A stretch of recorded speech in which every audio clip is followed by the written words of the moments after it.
천국여행 1편 여덟 번째 데려가심 2007년 2월 3일 낮 나눔의 축복 2. 나는 자리에 다시 누웠다. 이번에는 나를 건드리지 말아줄 것을 미리 부탁했다. 자리에 눕고 얼마 안 있어 곧 주님은 나를 천국으로 데려가셨다. 그때 내 눈앞에 처음 보인 사람은 아브라함이었다. 세 번째 보는 아브라함이 반가워서 내가 큰 소리로 외쳤다. 아브라함 할아버지! 나도 모르게 그를 할아버지라고 부르고 있었다. 이 땅에서는 아브라함, 아브라함 이렇게 부르는데 천국에서는 모두가 아브라함을 할아버지라고 부른다는 것을 알려주셨다. 믿음의 조상이기 때문이라는 것이다. 아브라함 할아버지가 나를 반가이 맞아주면서 안고 칭찬해 주었다. 딸아, 참 잘했다. 내가 저들을 위해 기도하면서 아브라함의 믿음을 달라고 구해서 내가 전에 약속한 대로 주도록 했단다. 자, 함께 들어가자. 그리고는 휘고 큰 건물 성전으로 나를 이끌었다. 나는 큰 방으로 들어가 핑크색 드레스와 면류관을 썼다.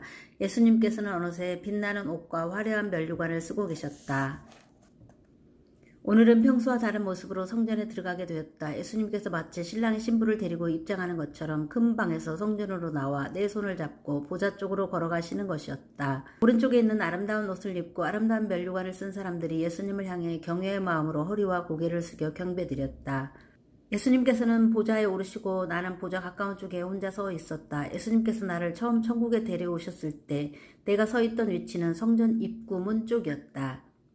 그 다음은 춤을 출 때에는 성전 중앙 정도의 위치였다. 그리고 오늘은 보좌와 아주 가까운 쪽에 서 있는 것이었다. 예수님께서 나의 영혼에 하나님을 알아가는 지식을 깨우시고 그 지식이 자라감에 따라 천국에서 내 몸이 주님께로 가까이 있도록 해주시는 것이다. 내 영혼이 주님께 가까울수록 내 몸이 보좌에 가까이 놓이게 되는 것이다. 그리고 실제로 지상에서 교회도 마찬가지이다. 은혜를 받으면 받을수록 그리고 은혜를 사모하면 할수록 나도 모르게 자꾸만 앞자리로 가고 싶어지는 것 느끼신 분 많을 것이다. 아무튼 그 상태에서 예수님께서 거기 모인 이들에게 말씀하셨다. 너희 기도로 내 딸이 잘하고 있다. 고맙다.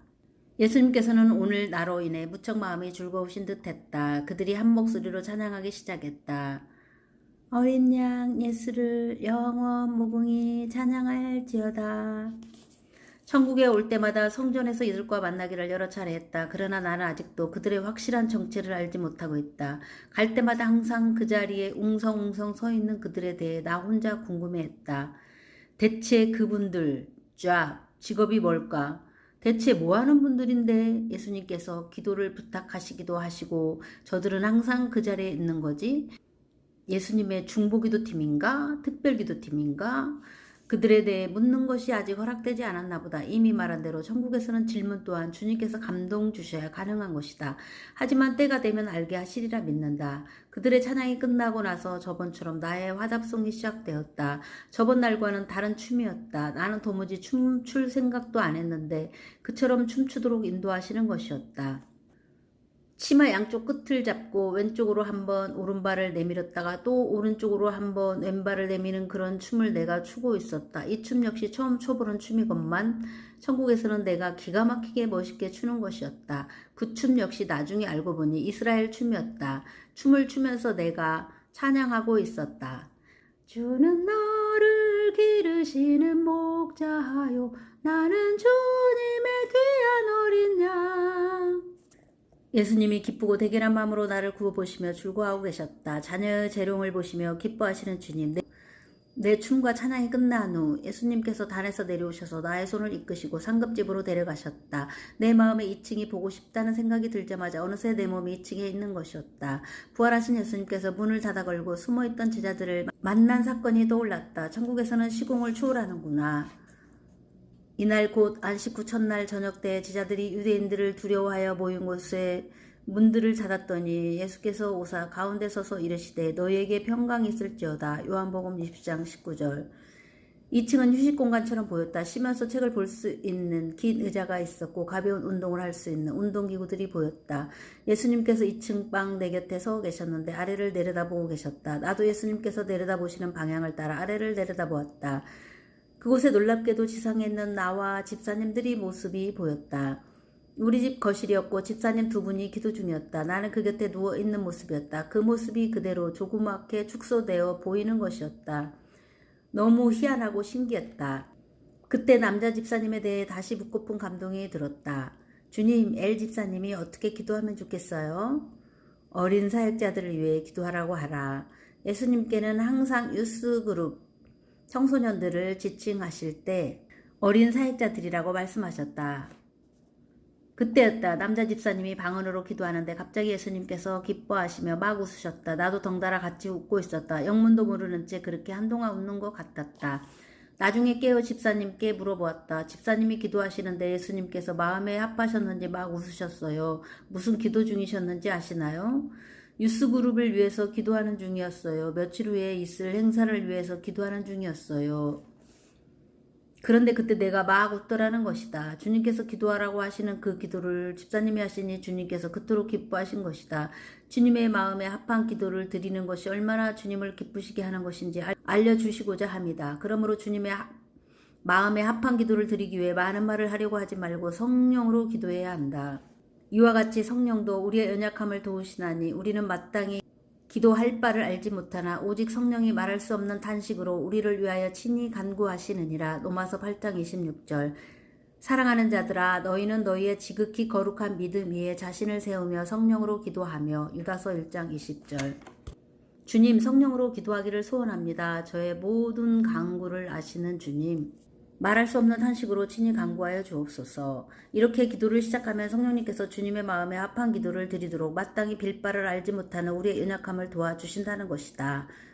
기도하고 있는 집사님들을 천국에서 내려다보다가 예수님께 부탁드렸다. 주님, 기도하는 저들에게 기름 부어주시면 좋겠어요. 예수님께서 내게 답하시지 않으시고 곧장 옆에서 예수님을 수종 들고 있는 천사에게 기름 부을 것을 명하셨다. 그 직전까지 못 봤는데 언제 왔는지 모르겠습니다. 예수님께서는 이미 모든 것을 준비해 두신 것이었다. 주님께서 미리 그들을 축복하시려고 천사를 준비시켜 두신 것이다. 그러시고는 내게 그들을 위한 부탁을 드리게끔 하시고는 곧장 천사를 통해 행하신 것이다. 그것도 얼마나 급하셨으면 내게 답도 안 하시고 즉시 행하도록 하시는 것이었다. 얼마나 간절히 복주길 원하셨으면. 천사가 둥근 단지 같은 병을 들었다. 그린색이었다. 좀 더 정확히 말하자면 모빌 기름 같은 그린색이었다. 주먹만한 병에 든 기름이 아래로 우리 세 명을 향해서 부어져 내렸다. 나는 천사가 그걸 붓는 걸 보면서 너무 기쁘고 감격해서 막 박수를 치면서 주님께 감사드렸다. 기름이 부어지자 곧 지상의 내 육체와 두 집사님이 뜨겁게 기도를 드리는 것이었다. 나는 그들에게 아무런 말을 현재 하지 않은 상태였는데 그들에게 그처럼 역사하는 것이 나로서는 놀랍기만 했다. 지상의 내 육체를 보고 있자니 잠자듯 있던 육체가 반응하면서 막 방언이 세게 나오고 누운 채로 진동이 앙팔에 오는 것이었다. 주님은 우리를 위해 영육간의 축복을 미리 예비해 두고 계시다. 주님은 본인이 혼자 기도해서 그 축복을 받는 것보다 중보의 기도를 통해 양쪽 모두에게 동일하게 축복이 임하는 것을 원하신다. 그래서 주님은 타인을 위해 중보 기도하는 것을 기뻐하시는 것이다. 쉬운 말로 하면 중보 기도는 일석몇조의 효과를 거두는 것이기 때문이다. 하나님으로서는 보다 많은 자녀들을 축복하고 싶으시기 때문이다. 누군가의 건강을 위해서 중보하면 나도 건강해지고, 누군가의 영혼을 위해 중보하면 내 영혼도 잘 되고, 누군가의 물질 축복을 위해 기도하면 나도 더불어 부유해지는 것이다. 이것이 바로 하나님의 나라이며 하나님의 의를 구하는 것이다. 그런즉 너희는 먼저 그의 나라와 그의 의를 구하라. 그리하면 이 모든 것을 너희에게 더하시리라. 마태복음 6장 33절. 한동안 그 모습을 보고 있는데 예수님께서 내 등을 쓰다듬으시며 말씀하셨다. 이제 그만 내려가야지. 내려가고 싶지 않아서 예수님과 더 함께 있고 싶어서 나는 나도 모르게 힝 하며 칭얼댔다. 졸고 싶었지만 지상에서 기다리실 집사님들을 생각하니 하는 수 없이 떠나야 했다. 또 만나주실 거죠? 그럼 헤어지기 싫은 연인이 헤어지는 것처럼 예수님을 돌아보고 또 돌아보며 아쉬운 작별 인사를 드렸다. 그리고는 눈이 다시 떠지며 지상으로 돌아왔다. 여전히 기도 중인 집사님들을 보면서 지금의 일들을 기록해 두려고 책상으로 가서 앉았다. 노트에 날짜를 적고 기록하려는데 또 몸에 기운이 빠지면서 눈이 다시 감겼다. 이게 뭔 일이래? 하루 3번씩이나? 이번에는 예수님께서 나타나셨다. 의자에 앉은 데 앞으로 오셔서는 내 머리를 품에 안아주셨다. 예수님의 사랑이 한껏 느껴져서 그대로 가만히 있었다. 그런 후 예수님께서 머리에 안수하셨다. 내가 너를 축복하노라. 너무나 감사했다. 집사님들 생각이 떠올랐다. 주님, 저 두 집사님께도 축복해 주세요. 예수님께서 그들에게 다가가셔서 각자 머리에 양팔을 얹으시고 말씀하셨다. 내가 축복하노라. 그리고는 내 눈 앞에서 주님이 저와 마주선 상태에서 점점 조그맣게 멀어지시는 것이었다. 마치 영화의 마지막 장면처럼. 오늘 내가 그분들 덕을 톡톡히 본 것이다. 주님께서는 그분들을 축복하고 싶으셨던 것이다. 그러시려고 그분들 마음에 나를 돕고자 하는 마음을 주시어 다시 말해 축복할 명분을 주시고 마음껏 축복하신 것이다. 마음과 시간과 물질 그리고 주님께서 내게 해주신 모든 것들을 이웃을 위해 기꺼이 나눌 때 주님은 무척이나 기뻐하신다. 내가 주님의 이름으로 이웃과 나눌 때 주님께서 나의 모든 것을 책임져 주시는 것이다. 주님이 주신 은혜와 사랑과 은사를 나누는 것을 주님은 기뻐하신다. 그리고는 그 나눔을 명분으로 우리를 맘껏 축복하시는 것이다. 아멘. 할렐루야. 내가 너희 보기를 간절히 원하는 것은 어떤 신령한 은사를 너희에게 나누어 주어 너희를 견고하게 하려 함이니 이는 곧 내가 너희 가운데서 너희와 나의 믿음으로 말미암아 피차 안위함을 얻으려 함이라. 로마서 1장 11절에서 12절.